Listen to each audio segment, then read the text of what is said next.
আমাদের প্রথম দাবি হলো শাপলা শহীদদের রাষ্ট্রীয় স্বীকৃতি ও পুনর্বাসন। শাপলা গণহত্যার শহীদ ও আহতদের রাষ্ট্রীয় স্বীকৃতি দিতে হবে। শহীদ পরিবারকে উপযুক্ত ক্ষতিপূরণ, আহতদের চিকিৎসা এবং পূর্ণাঙ্গ পুনর্বাসনের দায়িত্ব সরকারকে নিতে হবে। বিশেষ করে শহীদ পরিবার ও পঙ্গুত্ব বরণকারীদেরকে নিয়মিত ভাতা প্রদান করতে হবে। 2. পাঠ্যপুস্তকে ইতিহাস সংযোজন। শাপলা গণহত্যার সত্য ইতিহাস জাতীয় শিক্ষাক্রমে অন্তর্ভুক্ত করে নতুন প্রজন্মকে সঠিক ইতিহাস জানাতে হবে। 3. জুলাই ঘোষণাপত্রে জাতীয় স্বীকৃতি। জুলাই ঘোষণাপত্রে শাপলা গণহত্যাকে জাতীয় ট্র্যাজেডি হিসেবে স্বীকৃতি দিয়ে রাষ্ট্রীয় অবস্থান সুস্পষ্ট করতে হবে। 4. সরকারিভাবে শহীদদের তালিকা প্রণয়ন।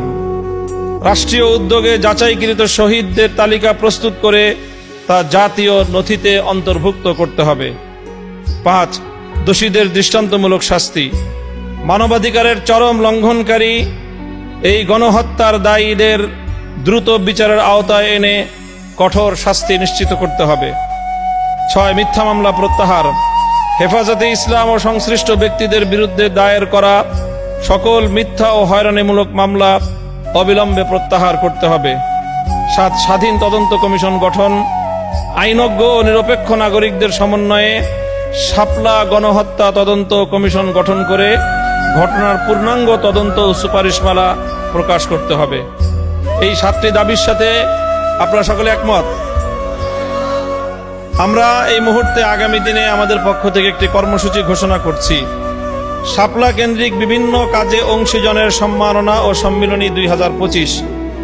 আগামী 30শে আগস্ট 2025 শনিবার শাপলা গণহত্যা নিয়ে যারা বিভিন্নভাবে কাজ করেছেন এ পর্যন্ত বিভিন্ন অঙ্গনে সংবাদ প্রতিবেদন ও গবেষণা, সাহিত্য রচনা, চিকিৎসা সহায়তা, আইনগত লড়াই কিংবা স্মৃতি সংরক্ষণমূলক উদ্যোগ, তাদের সম্মাননা প্রদানের মাধ্যমে একটি সম্মিলনী আয়োজন করা হবে।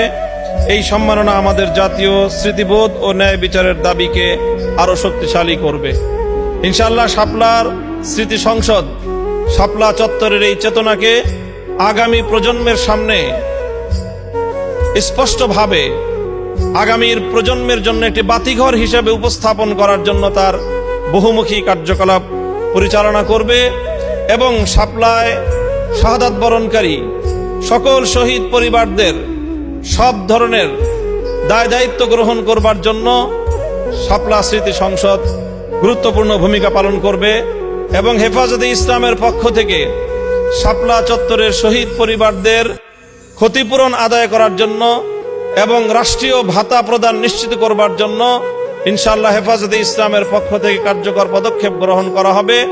এর একাডেমিক এবং গবেষণামূলক যত কার্যক্রম সহযোগিতার প্রয়োজন হয় শাপলা স্মৃতি সংসদ তা দিতে ইনশাআল্লাহ সম্পূর্ণরূপে সর্বদা প্রস্তুত থাকবে।